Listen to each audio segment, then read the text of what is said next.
Magandang araw mga bata! Kumusta na kayo? Ako si Ma'am Arlene. Narito para gabayan kayo sa inyong pag-aaral at pagbalik-tanaw sa kasaysayan ng ating bansang Pilipinas. Ano pang hinihintay nyo? Kunin nyo na ang inyong lapis, papel at self-learning module. Tara na! Pasukin natin ang makulay na mundo ng Araling Panlipunan.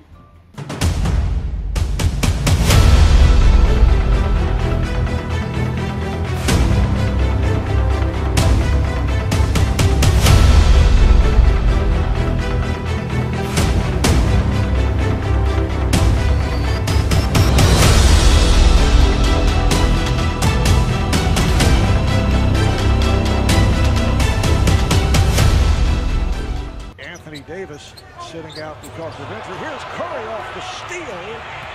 And oh, look out! Curry slipped. And now shoots for three. Mahilig ba kayong manood o maglaro ng basketball? Alam niyo ba na ang basketball ay isang larong dala ng mga dayuhang nanakop ng ating bansa? Sino kayang dayuhan ang nagdala nito? Tama! Ang mga Amerikano.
Ang basketball ay isa lamang sa mga impluensya ng mga Amerikano sa ating bansa. Ito ay nilalaro ng dalawang pangkat kung saan ang bawat pangkat ay may 5 manlalaro. Kaya mula noon, kahit sa ang sulok ng bansa, bata man o may edad, ay nahilig na sa larong basketball. Ngunit, sa kasalukuyan, dahil sa dinanas nating pandemya na dala ng COVID-19, ipinagbabawal pa ang mga larong may contact sa kasamang manlalaro gaya ng basketball. Kaya mga bata, sundin natin ang mga panuntunan ng IATF or Interagency Task Force at ng ating lokal na pamahalaan para maiwasan ang pagkalat at pagkahawa sa COVID-19 virus. Huwag kalimutang maghugas ng kamay, magsuot ng face mask at face shield. Sundin ang social distancing at iwasan ang pagpunta sa mga matataong lugar. Tayo muna ay magbabalik-aral. Bibigyan ko kayo ng 3 segundo para isipin ang mga sagot. Kumplituhin ang mga pangungusap gamit ang salitang nabuo mula sa mga letra. Isulat ang sagot sa inyong kwaderno. Una, ang right ay nagbigay ng pantay na karapatan sa mga Amerikano sa paglinang at paggamit ng mga likas na yaman ng ating bansa.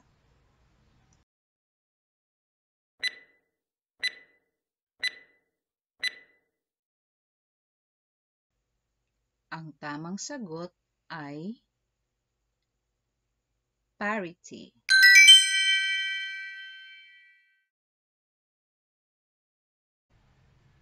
Pangalawa, ang Philippine Act ay batas kung saan ipinagkaloob ng Estados Unidos ang halagang 620 milyong dolyar.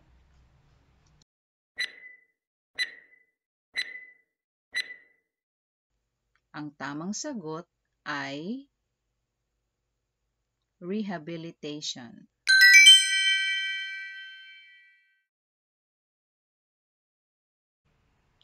Pangatlo, ang Trade Act ay nagtatadhana ng pagkakaroon ng malayang kalakalan sa pagitan ng Pilipinas at Estados Unidos noong 1946.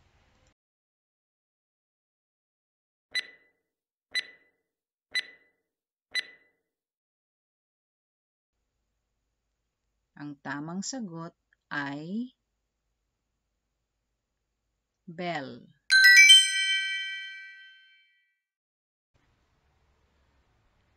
Pang-apat, base agreement ay nagbibigay karapatan sa mga Amerikano na magtayo ng mga base militar sa Pilipinas.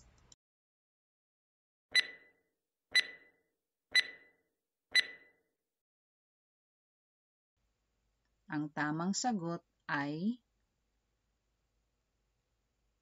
military.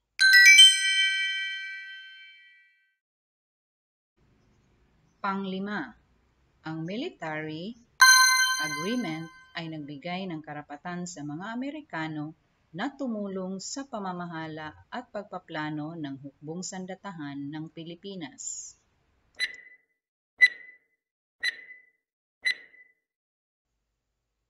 Ang tamang sagot ay assistance.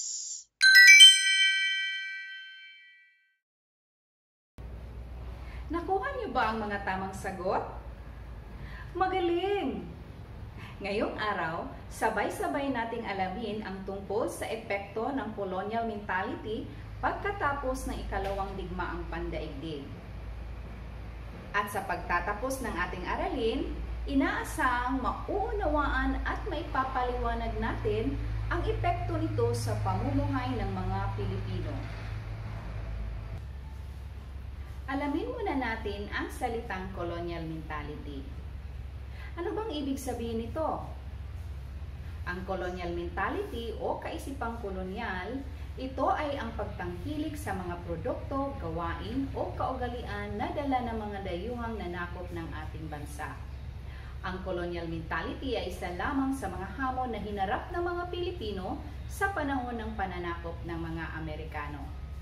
Hanggang sa kasalukuyan, karamihan sa ating mga kababayan ay taglay ang kaisipang ito. Ihanda na natin ang ating sarili para sa bagong aralin. Pero bago pa man, ating munang alamin ang mga pamantayan sa panunood ng video lesson. Maghanap ng maayos at komportableng lugar para sa pag-aaral. Alisin ang mga bagay na maaaring makahadlang o kumuha ng inyong atensyon. Gumamit ng earphone, headphone upang maiwasan ang ingay sa paligid. Ihanda lagi ang lapis, papel at self-learning module para makatulong sa pag-aaral. Pero bago pa ang lahat, huwag kalimutang maghugas ng kamay para makaiwas sa COVID-19 virus. Handa na ba kayo? Pag-aralan ang mga bagay na nasa larawan. Alin sa mga bagay na ito ang gustong-gusto mo? Bakit mo ito gusto? Mahusay na sagot. Ngayon, pangkatin sa dalawa ang mga larawan at ilagay sa tamang kahon. Bibigyan ko kayo ng 10 segundo para gawin ito.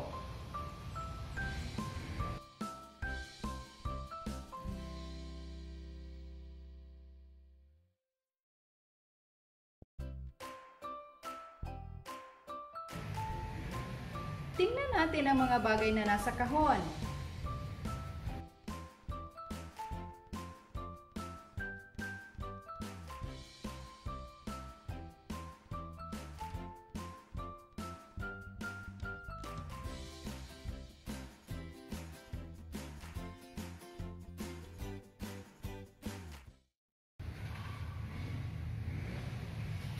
Ang galing! Ano kaya ang pagkakaiba ng mga larawan?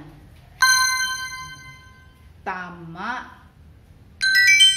Ang unang kahon ay mga produktong gawa sa Pilipinas. Ang ikalawang kahon ay produktong gawa sa ibang bansa.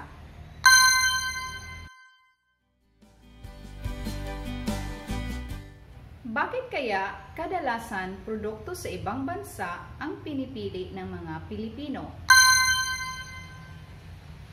Bakit karaniwan sa ating mga Pilipino ay mas masigasig bumili kapag gawa o galing sa ibang bansa? Ano ang tawag sa kaisipang ito? Malalaman na natin ang sagot sa mga katanungan. Makinig ng mabuti sa susunod na paglalahad. Ang colonial mentality o kaisipang kolonyal. Mula nang sinakop tayo ng mga Amerikano, nasanay na ang mga Pilipino sa paggamit ng mga bagay na yari sa United States. Naging ugali ang pagtangkilik sa mga produktong gawa sa United States at napabayaan ang sariling atin. Iniisip nila na ang mga bagay na yari sa United States, pati na mga gawain at ugaling Amerikano o galing sa ibang bansa ay higit na maganda at mabuti kaysa sariling atin. Sa madaling sabi, nagkaroon sila ng colonial mentality. Kaya ang mga Pilipino ay nakilala bilang mga maliit na kayumangging Amerikano o Little Brown Americans. Dahil sa mga Amerikano, nagbago ang pagpapahalaga ng mga Pilipino. Naiba ang pakikitungo sa mga magulang. Nawala ang pagmamano sa nakatatanda. Ang pagbati ng hi ang ipinalit nila sa pagmamano. Ang pagbubuklod ng mag-anak na Pilipino ay naging maluwag. Sumulat at nagsalita sa wikang Ingles ang maraming Pilipino. Nagbago rin ang panamit ng mga Pilipino. Bestida ang naging kasuotan ng mga babae. Ang mga sapatos nila ay may mataas na takong at may handbag. Amerikana, polo shirt at kurbata naman ang naging kasuotan ng mga lalaki. Ang ilan sa ating mga pangalan tulad ng John, Charles, Mary at Anne ay galing din sa mga Amerikano. Ang ilan sa mga pagkain ay nabago rin. Nadagdag ang steak, hotdog, corned beef at soft drinks.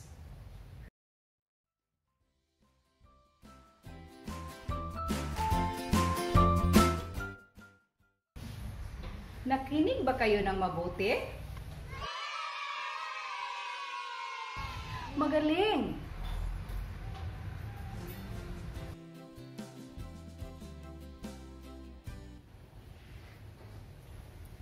Sagutin ng tama o mali ang mga sumusunod na pangungusap. Meron kayong 3 segundo bawat bilang. Isulat ang sagot sa iyong kwaderno. Una, ang mga Pilipino ay nakilala bilang Little Brown Americans.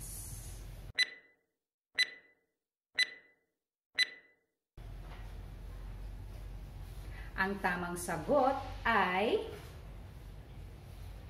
tama. Ang mga Pilipino ay nakilala bilang mga maliliit na kayumangging Amerikano o sa Ingles, Little Brown Americans. Pangalawa, mas tinangkilik na mga Pilipino ang sariling produkto kaysa galing sa Estados Unidos.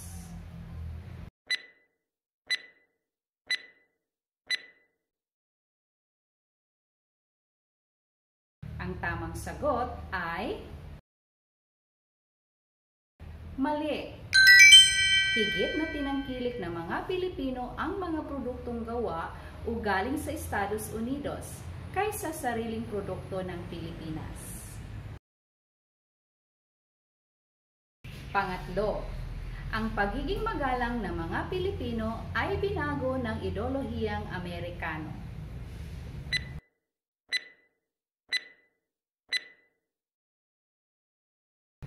Ang tamang sagot ay tama.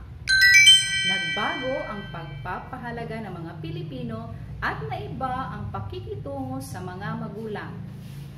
Ang pagmamano sa nakatatanda ay napapalitan ng pagbati ng hi. Pang-apat, naging patok sa mga Pilipino ang mga pagkain galing Estados Unidos gaya ng corned beef, hotdog, at soft drinks.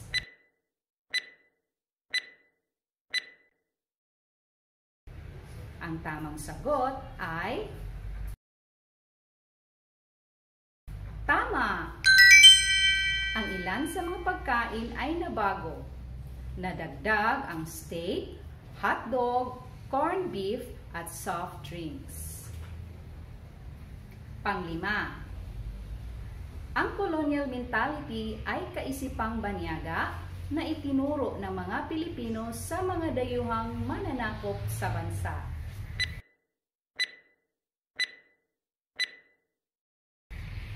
Ang tamang sagot ay mali. Ang colonial mentality ay kaisipang banyaga na itinuro ng mga dayuhang mananakop sa ating bansa.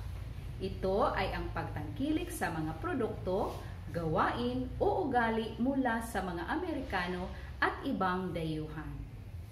Para sa pangkatang gawain, kumplituhin ang graphic organizer ng mga epekto ng colonial mentality. Bibigyan ko kayo ng 2 minuto. Babalik tayo pagkatapos ng oras.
Natapos niyo ba ang gawain?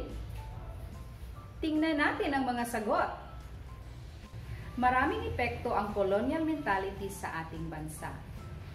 Mula nang dumating ang mga Amerikano sa ating bansa, nagbago ang pagpapahalaga ng mga Pilipino. Naiba ang pakikitungo sa mga magulang. Nawala ang pagmamano sa nakatatanda. Ang pagbati ng hi ang ipinalit nila sa pagmamano. Ang pagbubuklod ng mag-anak ng Pilipino ay naging maluwag. Sumulat at nagsalita sa wikang Ingles ang maraming Pilipino. Nagbago rin ang pananamit ng mga Pilipino. Bestida ang naging kasuotan ng mga babae. Ang mga sapatos nila ay may mataas na takong at may handbag. Amerikana, polo shirt at kurbata naman ang naging kasuotan ng mga lalaki.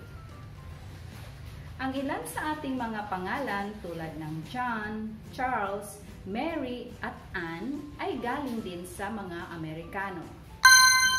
Ang ilan sa mga pagkain ay nabago rin. Nakuha niyo ba ang mga tamang sagot? Ang galing!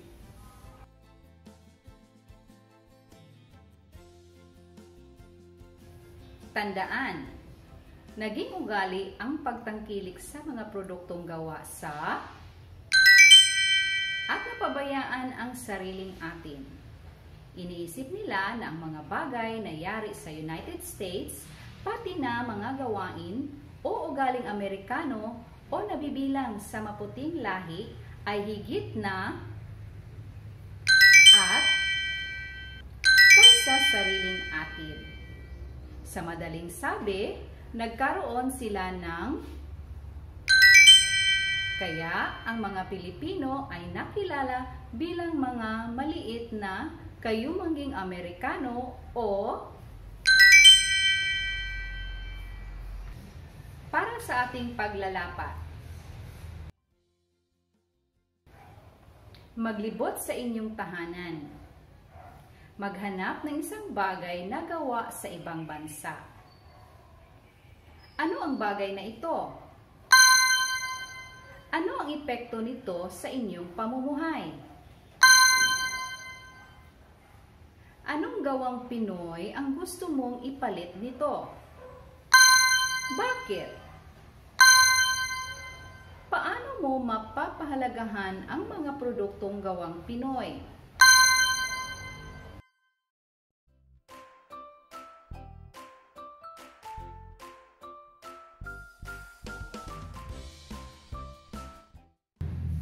Napag-isipan mo bang mabuti ang mga sagot sa mga katanungan? Mahusay kung ganon. Mapapahalagahan natin ang mga produktong Pinoy sa pamamagitan ng pagtangkilik nito. Piliin natin ang mga ito kaysa mga produktong gawa sa ibang bansa. Sa ganitong paraan, makakatulong tayo para umunlad ang ating ekonomiya. Sana'y mapapahalagahan mo ang mga produktong gawang Pinoy. Para sa isang pagtataya, kunin mo ang iyong papel at lapis. Isulat ang mga bilang 1 hanggang 5. Isulat ang salitang tama kung ang ipinapahayag ng pangungusap ay tama at mali kung ito ay mali. Bibigyan ko kayo ng 3 segundo bawat bilang. Una, ang colonial mentality ay ang pagtangkilik sa produkto ng mga Pilipino.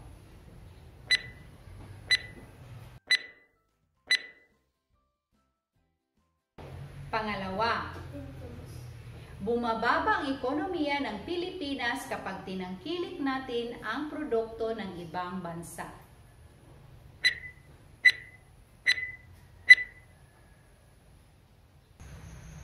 Pangatlo, bumili ng produkto ng ibang bansa dahil ito ay matagal masira.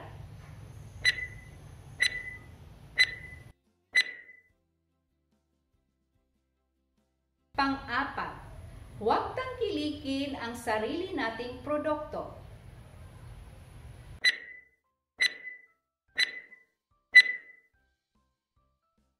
Pang-lima, pahahalagahan ang produkto ng ibang bansa para tumatag ang pakikipagkaibigan natin sa kanila.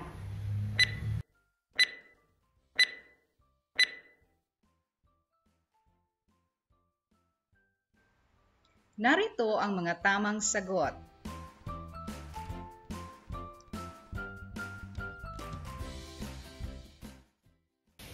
Nakuha niyo ba ang mga tamang sagot? Ang galing!